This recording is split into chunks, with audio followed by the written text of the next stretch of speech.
welcome to another edition of Talking Ball with the Czar. I'm Emory Hunt, the Czar of the Playbook. Be sure to follow me on all of my social media accounts. And don't forget to check out and subscribe to the Football Gameplan Network located right here at youtube.com/Football Gameplan. Also, subscribe on iTunes to Football Gameplan Podcast and leave us a 5-star rating. Today, it's a virtual edition of Talking Ball with the Czar. Normally, I'm on some college campus talking with some coach, but I'm glad to be joined today by a good friend of mine, Ross Tucker, who you can find anywhere. You guys thought that I was everywhere. Ross is literally everywhere. And one of the guys that I admire and look up to as far as a colleague is concerned to what he does out there. Ross, I appreciate you taking time. Emory, of course, it is my pleasure. Thank you so much for having me. It was great to talk with you Monday on the College Draft Podcast. And I don't know if you've announced it yet to all your YouTube subscribers, but Emory is now the official draft analyst and co-host of the College Draft Podcast, which is one of 5 podcasts I do that will release every Monday. This Monday, we're going to dive into some of the top prospects in the ACC, Trevor Lawrence and Travis Etienne and Gregory Rousseau and Marvin Wilson, Sage Surratt, the wide receiver from Wake Forest. I called one of his games last year. So can't wait to have you break it down. It's funny, after you came on Monday, multiple people, Emory, emailed me, or no, not emailed, tweeted at me at Ross Tucker NFL is kind of my deal for every platform, Twitter, Instagram, Facebook, YouTube, at Ross Tucker NFL. And they said, the Czar. I didn't know you were the Czar. I just know you as Emory. I know you as Football Game Plan. I didn't know you were the Czar. So people are like, the Czar. I'm like, is that Emory's nickname or something? They're like, he's the Czar. So I did not know that, but now I do. It's funny because, you always try to find some sort of tagline. That was a nickname that kind of stuck in college during the whole learning the playbook and talking about what I would do if I had the offense. And you always want to tinker with things. And there's a play on the Czar of the Telestrator, Mike Fratello, who did a great job calling basketball. But it's funny because you are a former college athlete, former NFL player, and now you're in the media scape. And it's funny because normally we know guys that go through the traditional trek of, let's say they finish playing and either they completely disassociate themselves with football because they want to get away from it, or they go right into coaching. Media never really, now it's become more in vogue, but back then we're not that far apart in age. Media was never really part of the plan. And so it's always interesting or fascinating to see guys of a certain age jump into media or find their way. How did you know that, okay, maybe I want to try it this way once I'm done playing? It's a great question, Emory. And the truth is, it initially was what I always wanted to do when I was older. So I can remember, I'm from Reading, Pennsylvania, which is like a mid-major city an hour west of Philly. And I can remember in the morning, I would race my dad. I'm talking 6 a.m. and I'm 8 years old. And I'd race my dad to get the morning paper, the Reading Eagle it's called. And I would devour the sports section. I mean, everything about the Eagles, Sixers, Phillies, Flyers, everything about Penn State football, and then certainly all the high school stuff. Like I read all, I would read the whole sports section. And my favorite thing growing up, Emory, was Sports Illustrated. So literally my high school only kept Sports Illustrated's, on file or whatever you call it, in the library for 10 years. When it was time to get rid of the 1984 Sports Illustrateds, they would give them all to me. Rather than throwing them away, they would give them to me. So I actually grew up wanting to write for Sports Illustrated or be an ESPN broadcaster. I wanted to play sports. I played football and basketball, but my dad is 5'9", 170 pounds and got cut from the high school basketball team. He was a good golfer, but I just never really thought or knew that I would become physically what I became. I certainly didn't think I'd be an NFL offensive lineman for 7 years. I didn't think on my wedding day I'd be almost 6'5", 335 pounds. Like, I never thought that, right? So I always wanted to be a broadcaster. Like, if you look in high school and they say, what are you going to be when you're older? Or like, it was a broadcaster. But then what happened is I became kind of a much better player than I ever really thought I would be. Ninth grade, I was 5'9", 150 pounds. 10th grade, I did not play the first 2 games, varsity. I was 6 foot 170. It was the first 2 times in my life that I had just sat there or stood there on the sideline the entire time, which was very difficult for me. Then there was an injury and I played, but 6 foot 170. Junior year, I started to sprout a little bit. I was more like 6'3", 210, and I had a really good junior year. Started to get letters from the Ivy League, and the CAA was the A10 back then, and the Patriot League, and thought maybe I can play at the next level. And that's the first time I really, I guess, thought hard about playing college sports and started to drink protein shakes and stuff like that. And so by that senior year, I was 6'4.5", 245 pounds. And, I got scholarship offers to William & Mary in Delaware. And I know you're a big FCS guy, so I love talking about that with you. And end up getting accepted to Harvard and Princeton through football and decided to go to Princeton. And so what's weird about that, though, is you go to Princeton and nobody talks about getting in the media. It's just not even like, wow. It's not on the radar screen. It's just like everything there is like Wall Street. And so I accepted a job with Lehman Brothers on Wall Street, almost forgot about the media thing for a while. It was in the back of my mind. But then thankfully I made the Redskins as a rookie undrafted free agent with Marty Schottenheimer in 2001. Didn't have to do the Wall Street job. And then even then, Emory, I still liked media, but every offseason, I guess I kind of thought all these guys in the locker room, they all say they want to be a broadcaster. And I could tell that the best jobs went to the guys that were like the Hall of Fame or Pro Bowl players. Didn't really think that was going to be me. Was just trying to hang around as long as I could, have the best career I could. And so every offseason, I would do an internship. I'm like Emory Hunt. I'm a go-getter, okay? So after my rookie year was with Merrill Lynch, downtown DC. After my second year with the Cowboys, I interned for Roger Staubach's commercial real estate company, the Staubach Company. Year 3 in Buffalo, it was Kurt Schultz, the former safety, with him at Merrill Lynch. Then after year 4, I actually got my Series 7 and 66, thought I'd be a financial advisor. So I still did the media. I had great relationships with the beat writers. I would do media whenever they asked, but I kind of almost forgot about it as a career.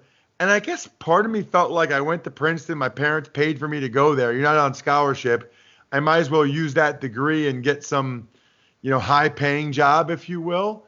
And then towards the end of my career, the NFL had the first ever broadcasting boot camp.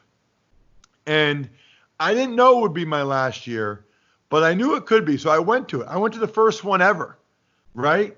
Mm-hmm. And Tim Hasselbeck, all kinds of guys were there. And it went pretty well, and I enjoyed it. And I remember thinking, I'll probably still get a finance job, but I got to do something football. I don't want to be a coach. I'm tired of getting fired. Say that 5 times fast. Tired of getting fired. I don't want to be moving all around anymore. I want to be one place, have a real job, but then maybe I just do the Princeton games on the radio. And the broadcast boot camp went well. I talked to Princeton, and they said, hey, if you get cut and you want to do it, you got it.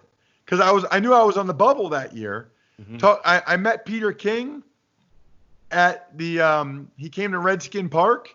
I met him there, told him my idea, which was basically that I came away from the boot camp, Emory, saying, well, there's a lot of guys that can talk on TV for 10 seconds at a time. There's a bunch of guys that can talk on radio. But at Princeton, I had to write all these different papers. Like I had to write 20-page papers on Machiavelli. I wrote a 130-page senior thesis on Title IX, gender equity in athletics. Like I can write what it's really like to be at the bottom of a pile or what it's really like to get cut or whatever the situation was. So I told Peter King that. I met him at Redskin Park. He loved the idea. So what happened is I actually herniated my disc C5, C6 and bruised my spinal cord in my neck and knew my career was over. And Peter had told me before training camp, make sure you take notes. And then if you make the team, you can write about that. If you get cut, you can write about that. So I wrote about getting hurt and my career being over. And I'm not kidding, Emory. I had 3 job offers in the media within 2 weeks. Wow. I mean, Jim Rome reached out to me. I got hired by SiriusXM NFL Radio. I got hired by Comcast, both DC and Philly. Mid-Atlantic, I guess they call the DC one. And Sports Illustrated said I could keep writing for them. So here I am. I hurt my neck. I'm on IR, and I'm rehabbing my neck. And I had a media career within 2 weeks, basically because I went to that boot camp, but more so, and I talk about this when I do speeches, more so because when I was walking out of Redskin Park one day and I saw Peter King in the media room, I walked in, introduced myself, and told him my idea. And because he let me write his Monday Morning Quarterback that week, I got 3 job offers. And so, like, I had a media career like 2 weeks after I got hurt. Like, that's unheard of. I just kind of lucked into it on some level. But then the other level was I did it. I met the guy that had a chance to get me noticed. And it's funny because a lot of opportunities require that ability to not be afraid of rejection. Like you could have easily walked past Peter King, like, oh, that's Peter King. Maybe I'll reach out to him next week or something like that. But now you have to seize, as with football, you kind of have to seize those opportunities when they come, because you never know when you're going to get that next opportunity. You know, that safety comes down. You're like, man, we have a shot to go deep. We better take it now because we may not see that look again. And so when you're going through the whole process and now you're in the media, and we know there's a lot of people that want to be in the media or want to be, whether it's a writer for a major publication or a broadcaster. When you got into it, I'm talking about really into your career, what was the biggest adjustment you had to make? Because I know for me, it was mostly understanding how to make the game sound easier to everyone, because we know it can get a bit technical and you want to showcase your knowledge, but you also want to make sure people can follow you and understand. So I had to learn, that balance of how to make it sound conversational, but also how to explain in depthly what you want to portray. What was the biggest adjustment you had to make once you got into the media? Well, so a couple things. The first thing I would tell you is, you go from playing in the NFL for 7 years and making hundreds of thousands of dollars to, and I tell people this, you're probably the same way, Emory. I have young people that reach out to me that want a career in sports, whether it's with a team or in the media or whatever. I mean, everybody does, right? It seems like a cool field to have a job in. And I tell them all the same thing. You've got to be willing to do things that other people are just not willing to do. If you do get an internship with one of these networks or a team, they bring in lots of unpaid interns because they can, because people want to work for them. And what they don't realize is there's probably one season-long internship available, or maybe one full-time job, and you don't realize it, but you and the other 4 public relations interns, you and the other 6, football operations interns, you're competing for maybe one spot. And so you got to prove that you're the best one. You got to be the first one to get there, the last one to leave. You need to do your work at a high level, and you need to ask questions and see what else you can do, how else you can provide value, to the people that might be providing and making the decisions ultimately. Because what happens then is at the end of the summer, at the end of training camp, they might say, any of these kids worth a darn? And they'll say, you know what? I like that Emory Hunt, man. I mean, he was anything we asked him to do, he did and more.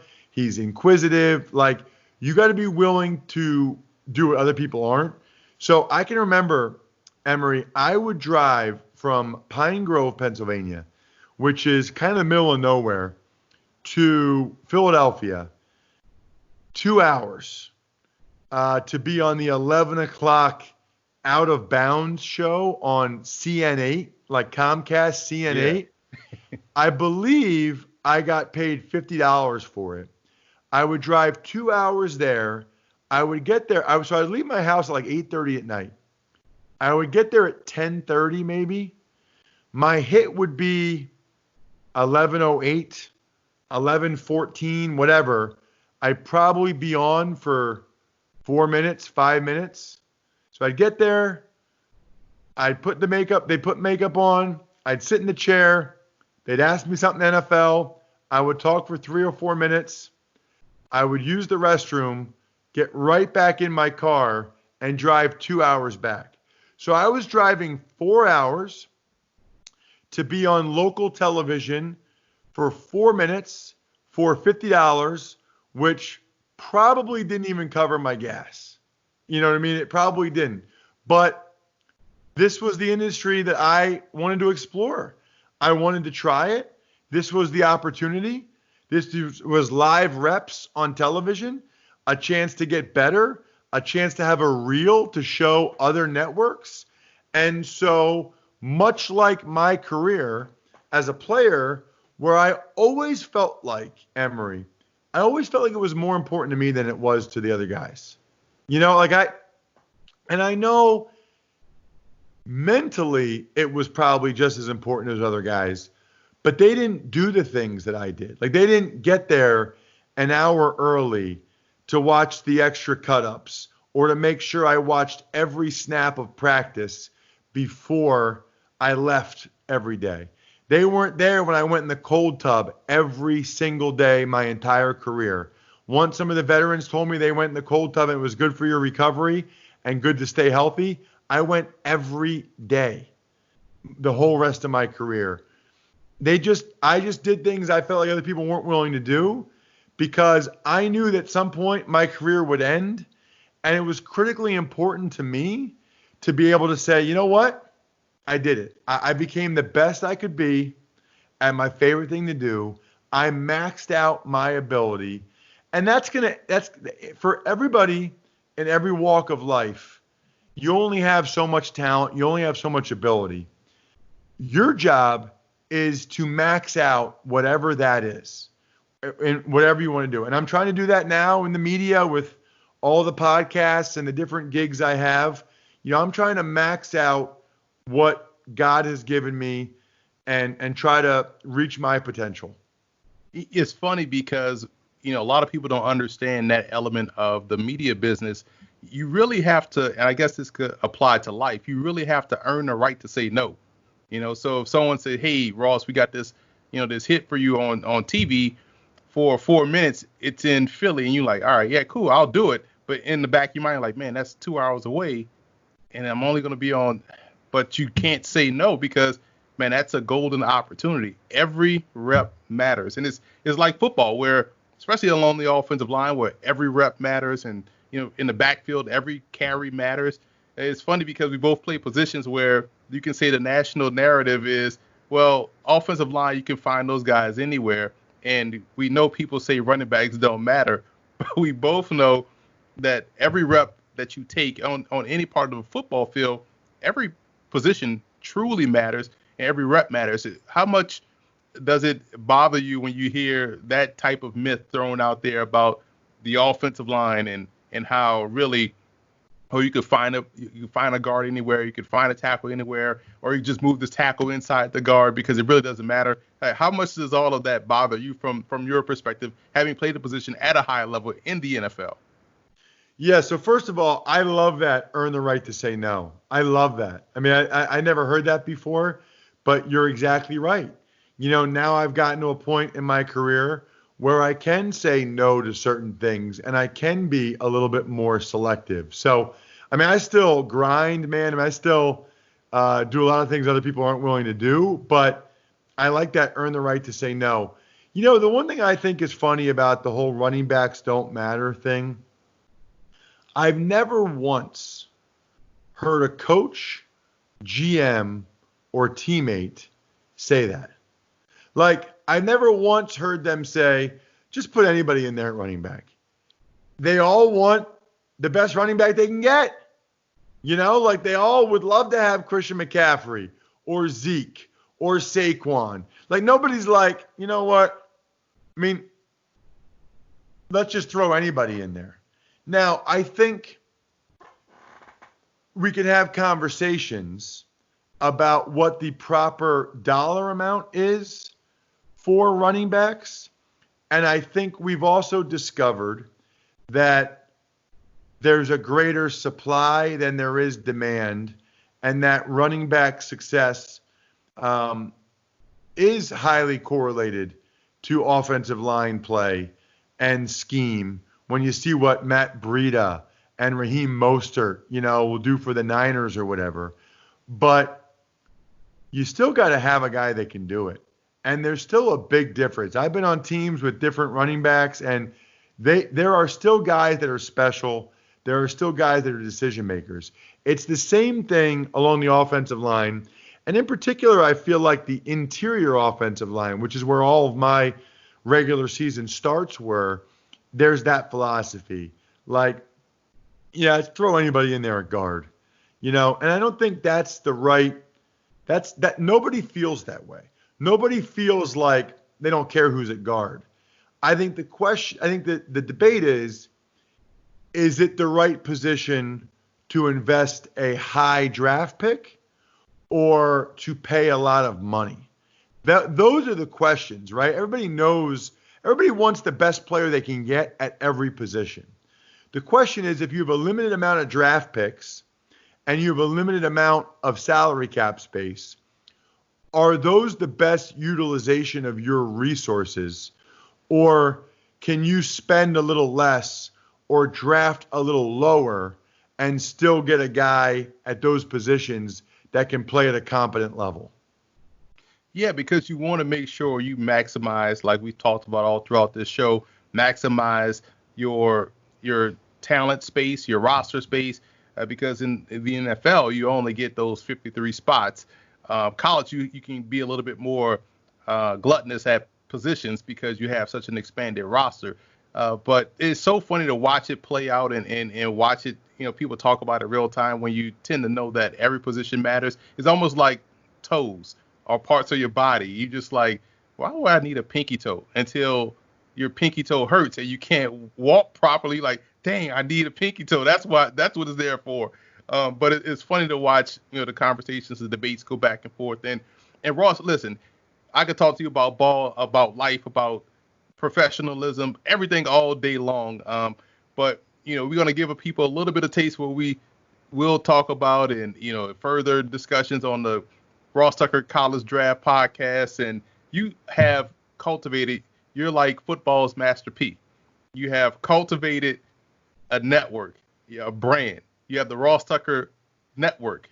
Can you explain, where people can, or tell people where they can find that information in the many different podcasts that you have? And this is the one that we're going to be on every Monday starting about 8:30.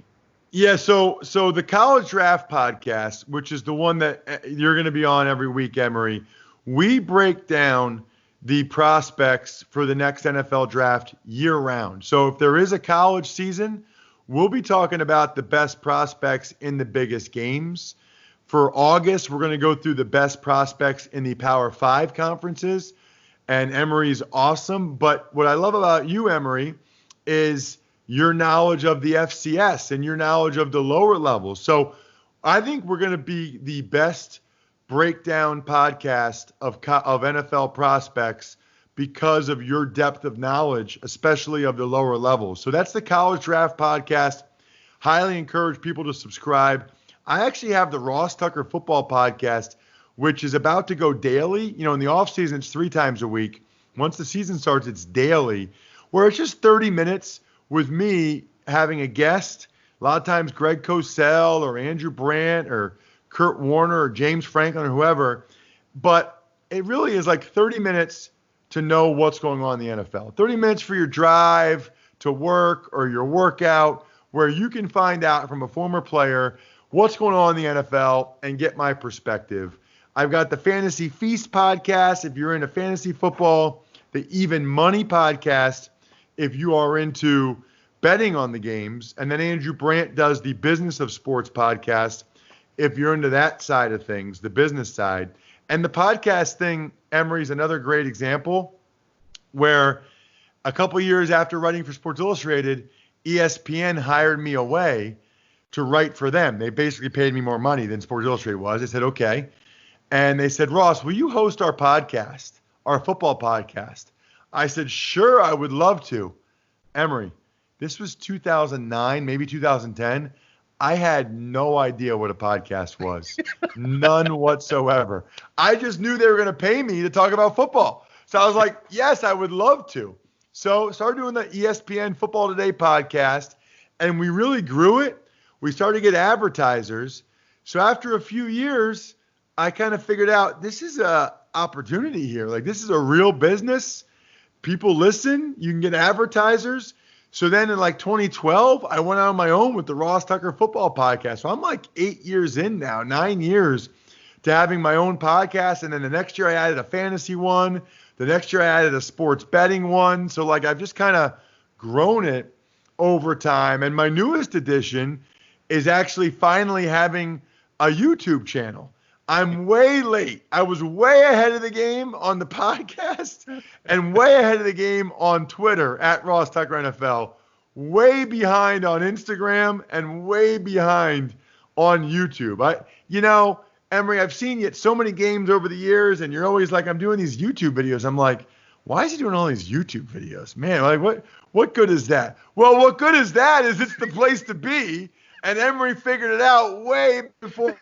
Full episode of all the podcasts are there, but also the social media clips. So if you just want to get the 1 minute, 2 minute highlights are there.